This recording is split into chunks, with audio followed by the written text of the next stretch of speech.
Hello everyone, welcome back to Republican classes. एक बार फिर से रिपब्लिकन क्लासेस में आप सभी का बहुत बहुत स्वागत है। तो आज हम भारत की पंचवर्षीय योजनाओं के बारे में जानेंगे। इनका उद्देश्य क्या है और किस पंचवर्षीय योजना में क्या क्या महत्वपूर्ण हुआ, और परीक्षा से संबंधित जो भी महत्वपूर्ण तथ्य होंगे वो हम जानेंगे। तो चलिए सबसे पहले ये जान लेते हैं कि इन पंचवर्षीय योजनाओं का उद्देश्य क्या था। तो ये पंचवर्षीय योजनाएं जो थी, इनका मुख्य उद्देश्य विकास की दर को बढ़ाना था, और इन पंचवर्षीय योजनाओं के माध्यम से निवेश को भी बढ़ाया जाता है। इसी के साथ साथ पंचवर्षीय योजनाओं में सामाजिक न्याय, गरीबी हटाना, पूर्ण रोजगार, आधुनिकीकरण आदि की तरफ भी ध्यान दिया गया था। पंचवर्षीय योजनाओं का इतिहास क्या था, ये जान लेते हैं। तो अर्थव्यवस्था के पुनर्निर्माण के लिए 1940 और 1950 के दशक में पूरे विश्व में नियोजित अर्थव्यवस्था के लिए जन समर्थन प्राप्त हुआ था। तो हुआ क्या था कि 1944 में उद्योगपतियों के एक समूह ने एकजुट हुआ था और इसने भारत में नियोजित अर्थव्यवस्था की स्थापना हेतु एक संयुक्त प्रस्ताव तैयार किया, जिसे बॉम्बे प्लान के नाम से जाना जाता है। तो ये प्रश्न आ सकता है कि जो पंचवर्षीय योजनाओं से संबंधित 1940 में जो उद्योगपतियों का एक समूह एकत्रित हुआ था, उन्होंने जो प्रस्ताव तैयार किया था उसे किस नाम से जाना जाता है, तो वो बॉम्बे प्लान था। अब आगे चलते हैं तो ये जान लेते हैं कि भारत ने अपनी अर्थव्यवस्था के निर्माण और विकास को प्राप्त करने के लिए स्वतंत्रता के बाद पंचवर्षीय योजनाओं की एक श्रृंखला शुरू करी थी। हमारे भारत के प्रथम प्रधानमंत्री पंडित जवाहरलाल नेहरू के समय स्वतंत्रता के तुरंत बाद 1951 में पहली पंचवर्षीय योजना आई थी। और यह सबसे महत्वपूर्ण इसलिए है क्योंकि स्वतंत्रता के बाद भारतीय विकास के शुभारंभ में इसकी बहुत बड़ी भूमिका थी, इसलिए पहली पंचवर्षीय योजना को महत्वपूर्ण माना जाता है। इसके बाद इनकी एक श्रृंखला शुरू हो गई थी, जैसे कि यहाँ पे लिखा भी है कि स्वतंत्रता के बाद पंचवर्षीय योजनाओं की एक श्रृंखला शुरू हो गई थी। तो अब जान लेते हैं कि जो पंचवर्षीय योजनाएं हैं ये ली कहाँ से गई हैं। तो पंचवर्षीय योजनाओं की अवधारणा जो है ये हम लोगों ने पूर्व सोवियत संघ के संविधान से ग्रहण करी है। वहाँ पे जो स्टॉलिन थे उन्होंने सबसे पहली बार पंचवर्षीय योजनाओं का परिचय दिया था। इसके बाद भारत में तो उन्हीं के तर्ज पर भारत में पंचवर्षीय योजनाओं की शुरुआत करी गई थी। अब ये जान लेते हैं कि इनका अनुमोदन कौन करता है। तो पहले तो इनका अनुमोदन योजना आयोग करता था, लेकिन अब इसका नाम नीति आयोग हो गया है। तो इस इनका पंचवर्षीय योजनाओं का अनुमोदन नीति आयोग के द्वारा किया जाता है। तो अब हम अपनी पंचवर्षीय योजनाओं की तरफ बढ़ते हैं और सबसे पहले प्रथम पंचवर्षीय योजनाओं से संबंधित महत्वपूर्ण तथ्यों को जान लेते हैं। तो इसमें सबसे महत्वपूर्ण तथ्य है कि यह पंचवर्षीय योजना कब शुरू हुई थी और कब तक चली थी। तो ये 1951 में शुरू हुई थी और 5 साल तक चली थी। जब पंचवर्षीय तो 5 साल तक चलती हैं, तो ये 1956 तक चली थी। इस समय जो पंचवर्षीय योजना के समय जो अध्यक्ष थे वो जवाहरलाल नेहरू थे और उपाध्यक्ष गुलजारी लाल नंदा थे। और जो ये प्रथम पंचवर्षीय योजना थी इसमें विकास लक्ष्य क्या रखा गया था। तो इसका जो विकास लक्ष्य था वो जीडीपी का 2.1% रखा गया था। लेकिन जो हम लोगों ने प्राप्त किया था, मतलब जो विकास लक्ष्य था कि हमें इतना तो प्राप्त करना ही है, लेकिन जो वास्तविक रूप से हम लोगों ने प्राप्त किया था वो था 3.0% हम लोगों ने इसका प्राप्त किया था। इस परियोजना में कृषि क्षेत्र पर विशेष रूप से ध्यान दिया गया था। और इसके अलावा इसी पंचवर्षीय योजना के दौरान 5 इस्पात संयंत्रों की नींव भी रखी गई थी। तो ये प्रश्न आता है कि कृषि क्षेत्र में किस पंचवर्षीय योजना पर ध्यान दिया गया था। बहुत ही कॉमन प्रश्न है, बहुत बार पूछा जा चुका है। तो अब ये भी पूछा जा सकता है कि किस पंचवर्षीय योजना के दौरान 5 इस्पात संयंत्रों की स्थापना की गई थी। तो वो थी प्रथम पंचवर्षीय योजना। तो ये और सबसे महत्वपूर्ण तथ्य इस पंचवर्षीय योजना के बारे में एक और है कि ये किस मॉडल पर आधारित थी। तो ये पंचवर्षीय योजना हैरोल्ड डॉमर मॉडल पर आधारित थी। इसमें बचत बढ़ाने पर अधिक जोर दिया गया था। और ये पहली पंचवर्षीय योजना थी। तो एक अर्थशास्त्री हुए थे के.एन. राज, उन्होंने तर्क दिया था कि भारत को अपने 2 दशकों के दौरान धीरे-धीरे विकास करना चाहिए, क्योंकि शुरुआती दौर था, इसलिए इन्होंने ऐसा बोला था कि धीरे-धीरे विकास करना चाहिए हम लोगों को, तभी हम लोग अच्छे से अपने देश की अर्थव्यवस्था को सुचारू रूप से चला सकते हैं। और इसी पंचवर्षीय योजना में, मतलब जो प्रथम पंचवर्षीय योजना है, 3 बहुउद्देशीय नदी घाटी परियोजना का भी प्रारंभ किया गया था। ये बहुत ही इम्पोर्टेंट है। एक तो पहली बात तो ये जो परियोजनाएँ होती हैं बहुत इम्पोर्टेंट होती हैं परीक्षा के पॉइंट ऑफ व्यू से। और दूसरी बात ये है कि ये भी प्रश्न बन सकता है कि ये जो परियोजनाएँ आई थी, कब आई थी, योजना के दौरान आई थी, किस पंचवर्षीय योजना के दौरान आई थी, तो इनमें से जो 3 परियोजनाएँ थी, जिनमें से एक है भाखड़ा नांगल बांध परियोजना, दूसरी है दामोदर घाटी परियोजना और तीसरी है हीराकुंड परियोजना। ये जो तीनों परियोजनाएँ थी, ये प्रथम पंचवर्षीय योजना के दौरान आई थी। इसे आप लोग रिकॉल करते रहिएगा कि पहले पंचवर्षीय योजना के दौरान कौन-कौन सी परियोजनाएँ आई थी। तो वो थी भाखड़ा नांगल बांध परियोजना, दामोदर घाटी परियोजना और हीराकुंड परियोजना। अब आते हैं द्वितीय पंचवर्षीय योजना पर। तो इसका जो समय काल है वो 1956 से 1961 तक चली थी और ये वाली जो पंचवर्षीय परियोजना है, ये पीसी महालनोबिस मॉडल पर आधारित थी। जैसे पहली पंचवर्षीय योजना जो थी वो हैरोल्ड डॉमर मॉडल पर आधारित थी, वैसे ही पीसी महालनोबिस मॉडल पर आधारित है। तो ये आपको याद करना पड़ेगा और इनमें आप 2-3 बार रिकॉल करिएगा, ये आप भूलें ना, क्योंकि ये बहुत ही इम्पोर्टेंट क्वेश्चंस हैं, ये अधिकांश पेपर में पूछे जाते हैं। इसके अलावा इस पंचवर्षीय योजना में क्या खास हुआ था, तो इस पंचवर्षीय योजना में भारी उद्योगों और जो आधारभूत संरचनाएँ थीं, उन पर ध्यान दिया गया था। मतलब भारी उद्योग और आधारभूत संरचनाओं पर ध्यान जो दिया गया था, द्वितीय पंचवर्षीय योजना के दौरान दिया गया था। और जैसे उस वाली प्रथम पंचवर्षीय परियोजना में जैसे अ, नदी घाटी परियोजनाओं का प्रावधान किया गया था, वैसे ही इस वाले द्वितीय पंचवर्षीय परियोजना में 3 लौह इस्पात कारखानों की स्थापना की गई थी, जिसमें से पहला है राउरकेला लोहा इस्पात संयंत्र। राउरकेला लोहा इस्पात संयंत्र है कहाँ पे? इसकी जो स्थापना है ये उड़ीसा में की गई है और इसकी स्थापना करी किसके सहयोग से गई है? जर्मनी के सहयोग से। अब इसमें सहयोग लेने की ज़रूरत क्यों पड़ी? ज़ाहिर-सी बात है कि अभी हमारा देश तुरंत ही आज़ाद हुआ है, उसके बाद ये द्वितीय पंचवर्षीय योजना है, तो हमारा देश जो था वो इतना संपन्न नहीं था कि वो बिना विदेशी सहायता लिए मतलब अब बिना विदेशी सहायता लिए कारखानों की स्थापना कर पाए या अपनी अर्थव्यवस्था को सुचारू रूप से चला पाए। तो इसलिए जो पहले शुरुआत में जो भी कार्य होंगे वो हम लोगों ने विदेशियों की मदद से ही किए हैं। तो जैसे कि इसमें इस राउरकेला लोहा इस्पात कारखाना में जर्मनी के सहयोग से उड़ीसा में इसकी स्थापना करी गई थी।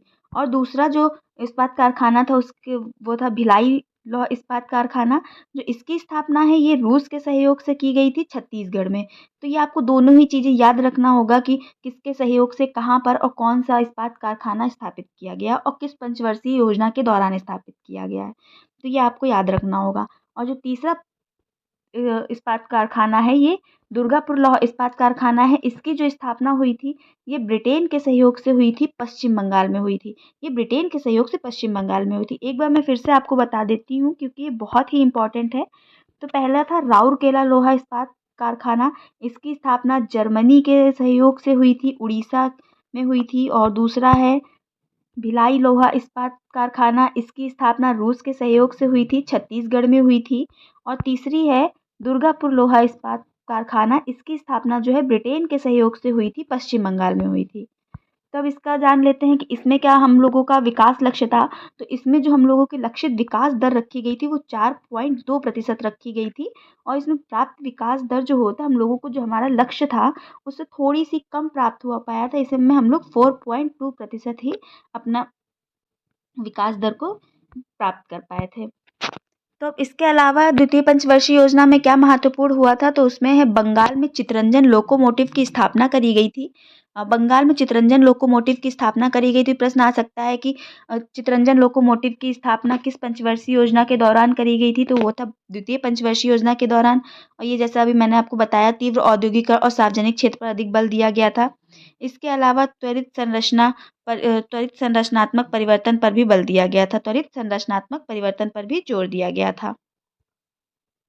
अब आते हैं तीसरी पंचवर्षीय योजना पे। तो इस पंचवर्षीय योजना का समय काल 1961 से 1966 तक था। और इस पंचवर्षीय योजना में जमीनी स्तर पर लोकतंत्र के लिए पंचायत चुनाव की शुरुआत करी गई थी। इसी के साथ तीसरी पंचवर्षीय योजना की जो लक्षित वृद्धि दर थी वो 5.6% रखी गई थी, लेकिन जो वास्तविक विकास दर था केवल 2.4% ही रहा था। तो ये जो था ये तीसरी पंचवर्षीय योजना की विफलता को दिखा रहा था। तो इसने तीसरी योजना की विफलता का संकेत दिया और सरकार को योजना अवकाश की घोषणा करनी पड़ी। तो ये प्रश्न आता है कि योजना अवकाश की घोषणा सरकार ने किस पंचवर्षीय योजना के दौरान करी थी, तो वो थी तीसरी पंचवर्षीय योजना के दौरान योजना अवकाश की घोषणा करी गई थी। तो अब ये योजना अवकाश घोषित क्यों किया गया था, तो ये चीन भारत युद्ध और भारत पाकिस्तान युद्ध जो थे ये योजना अवकाश घोषित करने के प्राथमिक कारणों में शामिल था। और ये 1966 से 1967, 1967 से 1968 और 1968 से 1969 में 3 सालों के लिए योजना अवकाश घोषित किया गया था। इसके बाद चौथी पंचवर्षीय योजना आई थी। जब योजना अवकाश खत्म हो गया तो 1969 में चौथी पंचवर्षीय योजना आई थी, जो 1969 से 1974 तक चली थी। ये पंचवर्षीय योजना जो है डी.आर. गॉडविन ऑस्टिन मॉडल पर आधारित थी। ये आपको याद करना पड़ेगा कौन सी परियोजना किस मॉडल पर आधारित है, क्योंकि इससे संबंधित प्रश्न आते हैं। और इस पंचवर्षीय योजना को इंदिरा गांधी के कार्यकाल में पेश किया गया था और इस पंचवर्षीय योजना में ये कोशिश करी गई थी कि जो पिछली पंचवर्षीय योजना मतलब जो तीसरी पंचवर्षीय योजना थी उसमें जो विफलताएं हमें प्राप्त हुई थी उनको सुधारने का इस पंचवर्षीय योजना में प्रयास किया गया था। और इसी योजना के तहत गारंटी योजना शुरू की गई थी, रोजगार गारंटी योजना जो थी वो शुरू करी गई थी। और इस योजना का जो मुख्य उद्देश्य था वो ग्रोथ विथ स्टेबिलिटी मतलब स्थिरता के साथ विकास लाना था। और इस योजना के तहत परिवार नियोजन कार्यक्रम की भी शुरुआत करी गई थी। मतलब जो चौथी पंचवर्षीय योजना थी उसके तहत परिवार नियोजन कार्यक्रम की भी शुरुआत करी गई थी। और चौथी पंचवर्षीय योजना में एक और बहुत महत्वपूर्ण कार्य हुआ था। 19 जुलाई 1969 को भारत में 50 करोड़ से अधिक पूंजी वाले जो 14 बैंक थे उनका राष्ट्रीयकरण कर दिया गया था। ये प्रश्न आता है कि किस पंचवर्षीय योजना के दौरान 14 बैंकों का राष्ट्रीयकरण पहली बार करा गया था, तो वो चौथी पंचवर्षीय योजना के दौरान 19 जुलाई 1969 को 14 बैंकों का राष्ट्रीयकरण किया गया था। इसी के साथ साथ सूखा संभावित क्षेत्र कार्यक्रम ड्रॉट प्रोन एरिया प्रोग्राम जो था वो भी इसी योजना के दौरान शुरू किया गया था। और जो ये चौथी पंचवर्षीय योजना थी इसकी जो लक्षित विकास दर जो थी वृद्धि दर जो थी ये 5.6% लक्ष्य रखा गया था, लेकिन इसकी भी जो वास्तविक विकास दर थी वो 3.6% रही थी, क्योंकि ये जो युद्ध हुए थे इसमें बहुत ज़्यादा अर्थव्यवस्था को हानि हो गई थी, इसलिए से ये इतनी अधिक तेजी से नहीं बढ़ पा रही थी। और इसके अलावा 18 मई 1974 को पोखरण रेंज में भारत द्वारा प्रथम परमाणु परीक्षण भी इसी पंचवर्षीय योजना के दौरान किया गया था। 18 मई 1974 को पोखरण रेंज में भारत द्वारा प्रथम परमाणु परीक्षण भी इसी पंचवर्षीय योजना के दौरान किया गया था। अब बात करते हैं पांचवी पंचवर्षीय योजना की। तो पांचवी पंचवर्षीय योजना 1974 से 1978 तक चली थी। और ये पंचवर्षीय योजना मतलब जो पांचवी पंचवर्षीय योजना है डीपी धर मॉडल पर आधारित थी। ये सारी पंचवर्षीय योजना किसी न किसी मॉडल पर आधारित थी, तो ये आपको एकदम से याद करके रखना होगा, क्योंकि काफ़ी बार ये प्रश्न आता है कि कौन सी परियोजना किस मॉडल पर आधारित है, या मैचिंग करने को भी दे सकता है, आपको ये याद करना पड़ेगा। और इसके बाद आगे चलते हैं तो यह एकमात्र ऐसी परियोजना थी जो समय से पूर्व समाप्त हो गई थी। मतलब पंचवर्षीय परियोजना में जो 12 परियोजनाएं थी उनमें से पांचवी पंचवर्षीय परियोजना जो थी वो समय से पूर्व ही समाप्त कर दी गई थी। इसके अलावा इस योजना में गरीबी हटाओ का नारा दिया गया था। पांचवी पंचवर्षीय योजना में गरीबी हटाओ का नारा भी दिया गया था। इसका मुख्य उद्देश्य गरीबी उन्मूलन के साथ आत्मनिर्भरता प्राप्त करना था। गरीबी उन्मूलन के साथ आत्मनिर्भरता प्राप्त करना इसका मुख्य उद्देश्य था।